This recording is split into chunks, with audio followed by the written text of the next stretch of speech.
बनाएंगे नया चांदनी चौक जी। ये मेरा विजन है चांदनी चौक के लिए। नया बनाने का नए का मतलब क्या है? हमारा परिवार 125 साल पुराना चांदनी चौक का परिवार है। मेरा जन्म पराठे वाली गली के अंदर हुआ था, किनारी बाजार नौगढ़ा, पराठे वाली गली के अंदर। जब हम बचपन में चांदनी चौक में खेलते थे, साफ सड़कें, तंग गलियां थी वो हमेशा से, लेकिन साफ रहती थी, कूड़ा करकट नहीं होता था, सफाई होती थी, चांदनी चौक चमकता था। आज चांदनी चौक आप जाके देखें, दुर्गति हुई भी है चांदनी चौक की, ट्रैफिक की समस्या, गंदगी हर जगह। ऐसा लगता है दिनों तक कूड़ा नहीं उठता, सीवर ओवरफ्लो करते हैं, गंदगी, बदबू, तार लटके रहते हैं, आए दिन आग लगती रहती है। ऐसा लगता है पिछले 10 साल में चांदनी चौक का कोई माई बाप नहीं। दिल्ली है हिंदुस्तान का दिल, और दिल्ली का दिल चांदनी चौक। उसकी व्यथा देखिए जाके, रोना आता है। और ख़ास करके हम जैसे लोगों का, जिनका जन्म ही उन गलियों में, उन तंग गलियों में हुआ था। हम वहाँ क्रिकेट खेलते थे उन गलियों में, और उनका बुरा हाल। आपका बचपन बीता है वहाँ? बचपन बीता है मेरा वहाँ पे। हमारा परिवार 125 साल पुराना परिवार है वहाँ का। मेरे दादाजी फ्रीडम फाइटर थे, 3 बारी अंग्रेज़ों ने जेल भेजा। दिल्ली के पहले डिप्टी मेयर थे और 8 इलेक्शन लड़े। मेरे पिताजी 11 इलेक्शन लड़ चुके, 10 लोकसभा के, चांदनी चौक का प्रतिनिधित्व किया। तो हमारा तो चांदनी चौक से बहुत पुराना रिश्ता रहा है। तो एक नया चांदनी चौक बनाना है जिसमें ये सारी समस्याएं ना हो, जिसमें गंदगी ना हो, जिसमें बिल्डर माफिया का कब्जा ना हो, जिस पे साफ सड़कें हों, टूटी सड़कें ना हो, जिसमें लोगों को वो जो एक अपनी विरासत, जो धरोहर है, उस पर गर्व महसूस हो। एक टूरिस्ट हब बने जहाँ देश विदेश से लोग आए यहाँ रहने, यहाँ देखने। तो वो चांदनी चौक बनाना। आप उस सीट से लड़ रहे हैं सर जहाँ पर हिंदू, मुसलमान, सिख, ईसाई वहाँ पर खड़े होते हैं शादी, वहाँ पर मस्जिद भी देखने के लिए मिलते हैं, चर्च भी देखने के लिए मिलते हैं, मंदिर भी देखने के लिए मिलते हैं, गुरुद्वारा भी मिलते हैं। लेकिन जो बीजेपी का राजनीति है वो हिंदू मुसलमान की राजनीति है, जो कि उनके पर आरोप लगते हैं। कैसे टक्कर देंगे सर?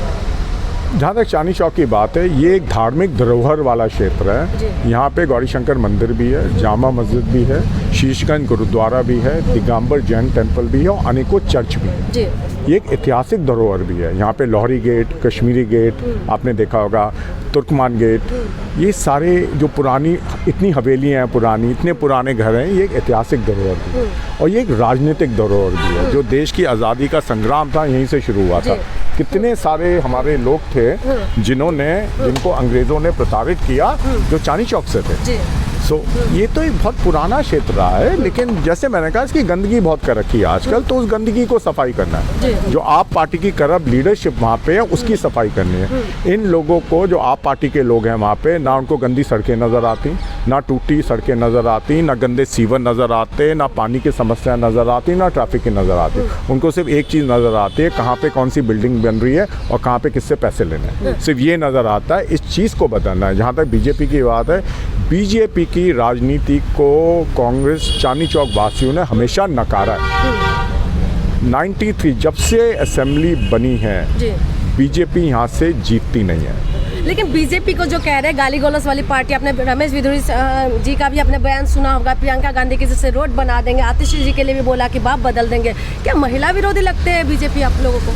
देखिए, दोनों ही लगते हैं। बीजेपी और केजरीवाल जी दोनों महिला विरोधी हैं। केजरीवाल जी और बीजेपी दोनों गाली गलौज करते हैं। देखिए, रमेश विधुरी जी ने पहले भी बड़े गंदे शब्दों का इस्तेमाल किया, अभी भी किया है। ये तो बीजेपी के कल्चर में है। और जहाँ तक केजरीवाल जी की बात है, निम्न स्तरता भाषा जो उन्होंने सोनिया जी, राहुल जी, प्रियंका जी, कांग्रेस के अनेक लीडर, शीला दीक्षित के लिए, सब अपने राजनीतिक प्रतिद्वंदियों के लिए उन्होंने हमेशा निम्न दर्जे की भाषा का इस्तेमाल किया।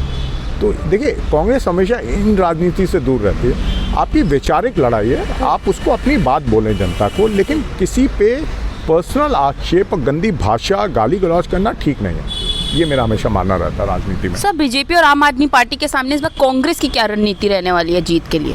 देखिए, जहाँ तक चांदनी चौक की बात है, चांदनी चौक का विकास, जैसे मैंने कहा था, बनाएंगे नया चांदनी चौक। जो बीजेपी और स्पेशली आप पार्टी की जो करप्ट लीडरशिप है, जिन्होंने चांदनी चौक का बेहाल किया है, उसको ख़त्म करना है। जहाँ तक दिल्ली की बात है, केजरीवाल जी 10 साल से सीएम है और बीजेपी की केंद्र में सरकार है। डीडीए आता है केंद्र सरकार के अंदर, पुलिस आती है केंद्र सरकार में, लेकिन एमसीडी आम आदमी पार्टी के पास है और जो दिल्ली एडमिनिस्ट्रेशन है आम आदमी के पास है।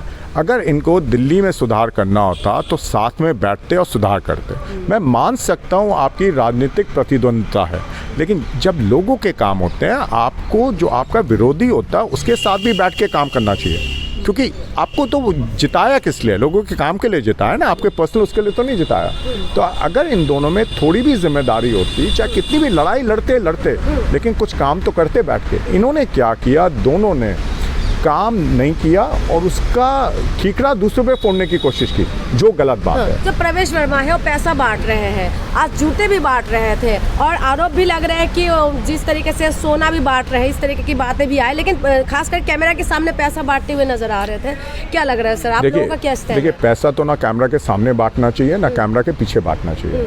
आपके मतदाता आप जो मतदाता को खरीदना चाहते हैं ये गलत बात है। जो भी काम करें, जो हमारा कानून है उसके दायरे से बाहर कोई काम नहीं होना चाहिए।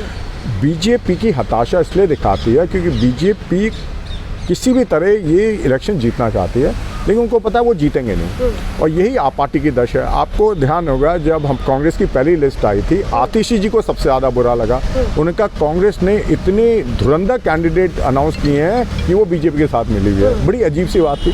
ठीक है, आप पार्टी इसलिए घबरा रही है क्योंकि कांग्रेस बहुत अच्छा कर रही है, इसलिए बीजेपी भी घबरा रही है। तो ये दिल्ली की दशा है सर। अच्छा सर, बीजेपी कई बार ये कहते हुए सुनी गई है कि कांग्रेस जो है दिल्ली चुनाव से साफ हो चुकी है, क्या कहना है इस पे? तो पहले आप बीजेपी कह रही है। हाँ। अच्छा अगर ऐसी बात होती तो इतना घबराते नहीं इस समय। उनको ये लग रहा है जो केजरीवाल जी के विरोध वोट पड़ेगा वो कांग्रेस के पास आ रहा है, और जो बीजेपी की नकारा रही है दिल्ली में, देखिए केंद्र सरकार ने भी दिल्ली में कुछ नहीं किया, वो भी वोट कांग्रेस को पड़ेगा। तो दोनों पार्टी इस समय जो उनका वोट कम हो रहा है कांग्रेस के प्रति आ रहा है, वो उससे घबरा रही है, इसलिए कांग्रेस के बारे में ऐसा बोला जा रहा है। ये मेरा मानना है। तो आपको लग रहा है सर इस बार आप लोग जैसे पिछले चुनाव में भी कांग्रेस ने एक भी सीट नहीं ला पाई, इस चुनाव में क्या लग रहा है आपको, कितना सीट आ जाएंगे आप लोग? देखिए, इस साल और पिछले चुनाव में ज़मीन आसमान का फ़र्क है। मैं इसको ऐसे समझाता हूँ, 2013 में जब कांग्रेस हारी थी और बुरी तरह हारी थी, मैं ये मानने को तैयार हूँ, किसी दिल्ली वासी को उम्मीद नहीं थी कि इतना बुरा हाल होगा। देखिए, एक चीज़ ये लोकतंत्र है, जब जनता वोट बदलती है अपना रुझान, तो अच्छे अच्छे जो लीडर्स हैं वो ध्वस्त हो जाते हैं। इस बारी वही होने वाला है। जनता ने अपना मन बना लिया क्योंकि वो दिल्ली का दशा देख रहे हैं क्या हुई। लंदन पेरिस तो बनी नहीं, कूड़े की राजधानी ज़रूर बना दिया केजरीवाल जी ने। बीजेपी ने कोई काम नहीं किया। खैबर पास में चांदनी चौक विधानसभा में आता है, 80 साल से लोग रह रहे थे, उनको उजाड़ के फेंक दिया। ना बीजेपी खड़ी हुई, ना केजरीवाल जी खड़े हुए, ना आप पार्टी के जो एमएलए यहाँ से हैं प्रहलाद सिंह सानी वो खड़े हुए।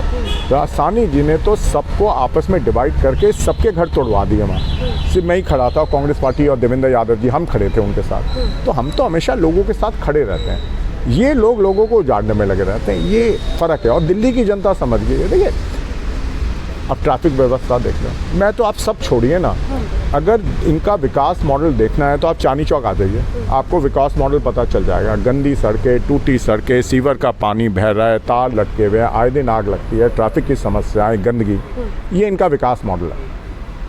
और करप्शन में आप पार्टी का करप्शन मॉडल बताता हूँ। 70 विधानसभा में अगर सबसे अच्छा करप्शन मॉडल इनका देखना, चांदनी चौक आ जाइए, जहाँ इनके जो विधायक है उगाई के अलावा कोई काम नहीं करते। तो आपका मुकाबला किससे है, आम आदमी पार्टी से या बीजेपी से है? क्योंकि अभी कह रहे हैं कि जो कांग्रेस है, कांग्रेस का वोटर वही है जो आम आदमी पार्टी का वोटर है, तो कांग्रेस इसीलिए आम आदमी पार्टी का ज़्यादा आमना सामना कर रहा है, लेकिन खास करके जो है बीजेपी से मुकाबला होना चाहिए। लेकिन आप लोग बीजेपी के लिए कुछ बोलते नहीं है।